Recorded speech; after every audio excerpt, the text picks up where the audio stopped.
এক সাহসী ব্যাংক ডাকাতি মুম্বাইয়ের ব্যাংকে ঘটে, যেখানে শুধু ব্যাংক ম্যানেজার রাহুলই হলেন একমাত্র শিকার।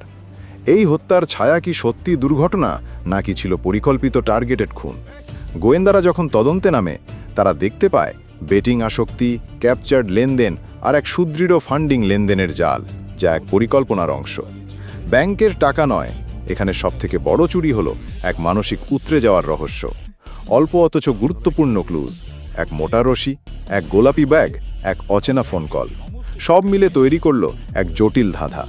সিআইডির তদন্ত এগিয়ে যায় ক্রিপ্টিক ট্রানজ্যাকশন লিস্ট, সাজানো সাক্ষী আর বাজি ধরে নেওয়া তথ্য দিয়ে।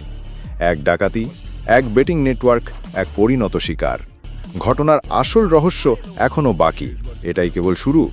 দেখুন সিআইডি সিজন 2 বাংলা এপিসোড 8। পুরো ভিডিও দেখতে কমেন্ট বক্স চেক করুন। এই ভিডিওটি যদি